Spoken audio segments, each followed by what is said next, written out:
They saved 30 to 40% on groceries every single month. No store, no card, no subscription fee. A 1,931 USDA Cooperative Purchasing Manual documented the exact method used in at least 14 states, and the families running it never once set foot in a warehouse. Today, the same structure saves households between $1,800 and $2,400 a year. And here is the part that changes everything.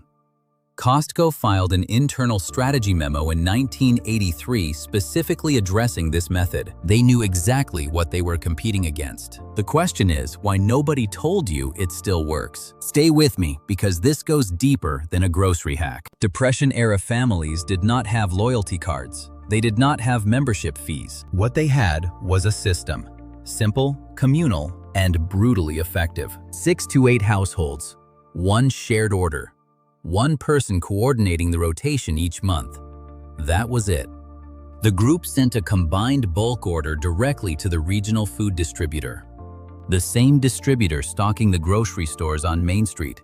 And they paid wholesale, not retail, wholesale. The markup layer that every grocery store in America builds its entire business model on?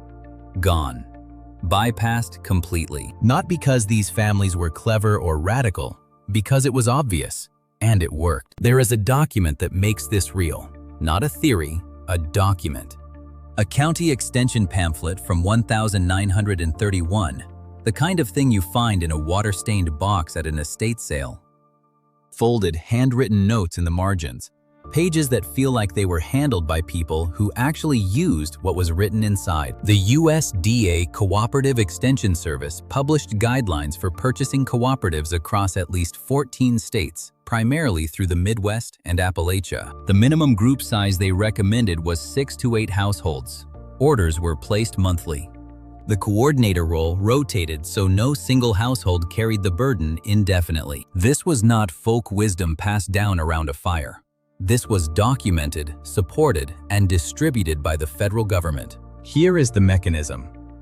One household takes the coordinator role for the month. They collect orders from the group: dry goods, canned goods, oils, flour, coffee, cleaning supplies. They submit a single consolidated order to a regional wholesaler. The wholesaler fills it at their standard trade price, no retail markup. The coordinator distributes the goods when they arrive. Next month, someone else takes the turn. The whole system requires maybe 2 hours of work every 5 or 6 months per household. And the savings? The retail markup on grocery staples in the 1,930 seconds ran between 28 and 45%. According to USDA Economic Research Service data, the markup on those same categories today, dry goods, canned goods, oils, still averages between 25 and 40%. The math has not changed. The system just disappeared. This is where it changes. Because these buying rounds were not a niche Depression-era survival trick. They were not fringe. At their peak, in 1946, an estimated 7 million American households were participating in some form of consumer purchasing cooperative. 7 million. That number comes from a study cited in the Journal of Marketing in 1947. 7 million households running their own version of what is essentially a private wholesale arrangement supported by churches, by Grange halls, by union locals, by rural cooperative networks. During World War II, the system expanded. The Federal Office of Price Administration actively endorsed community buying pools as a way to stretch ration books. The government was not trying to suppress this. The government was encouraging it. It was normal. It was mainstream. It was how a significant portion of the country bought food. And then it was not. Post-war America did not see the group buying round destroyed. It saw something more effective happen to it. It was made to feel unnecessary. Between 1945 and 1965, the number of chain supermarkets in the United States grew from roughly 8,000 to more than 41,000, according to Progressive Grocer Industry records. 41,000 stores flooding the landscape with convenience, loss leaders, bright lighting, wide aisles, and private label advertising designed specifically to attach the act of shopping to individual household identity. You did not need neighbors anymore. You just needed a car and a weekly trip. The communal structure did not get banned. It got repositioned.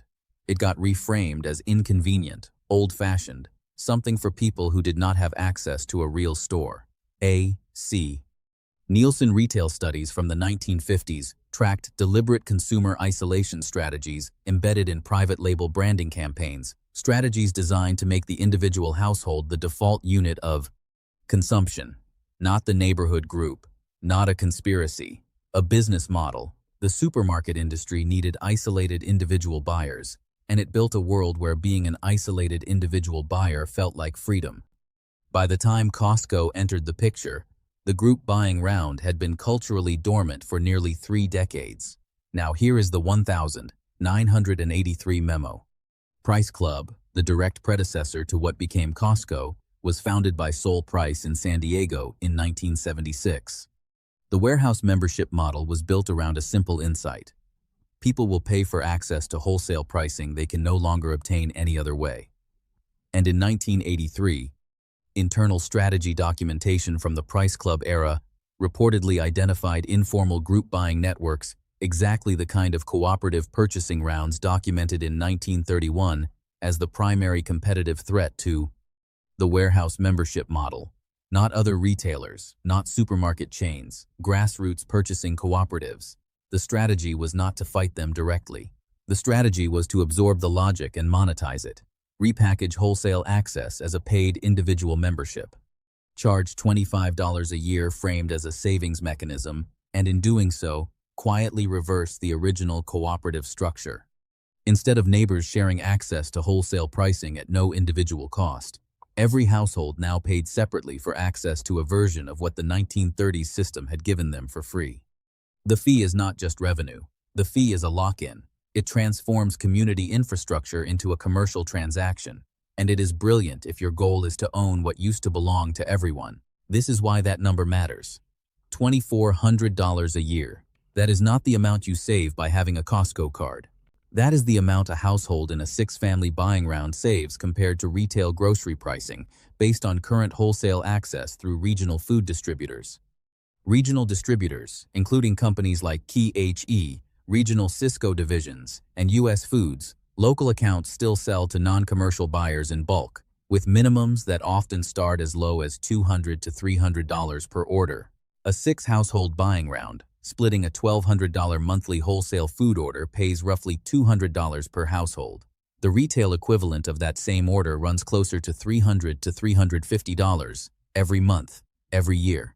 No membership card, no warehouse. No 40-minute drive to a big box store on a Saturday you do not have. The USDA Agricultural Marketing Service still maintains wholesale food access programs for community groups. The infrastructure has not vanished. The knowledge of how to use it has. Here is what this actually means. If you have a building, a block, a neighborhood group, a workplace, a church, you have the foundation. 6 households is enough to start. The coordinator role takes maybe 2 hours every 5 to 6 months. The highest yield categories are the same ones they were in 1931. Dry goods, oils, canned goods, coffee, cleaning supplies, items with long shelf life and high retail markup.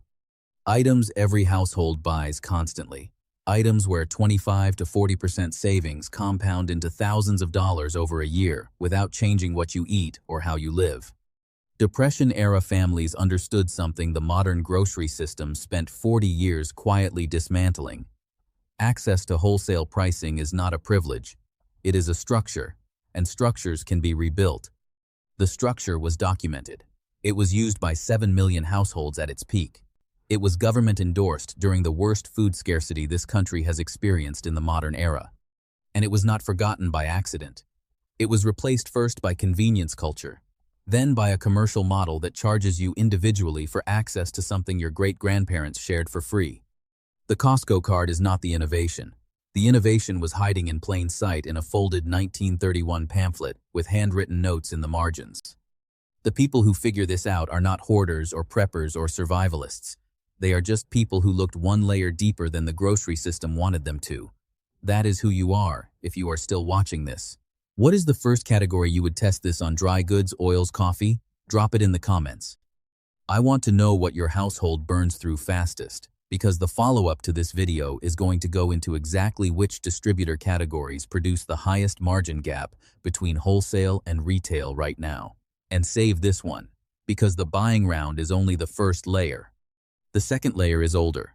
It is federal, and it involves a law passed in 1978 to help farmers that most suburban households in this country qualify for and have never once been told about. That is the next video, and that one is going to hit harder than this one did.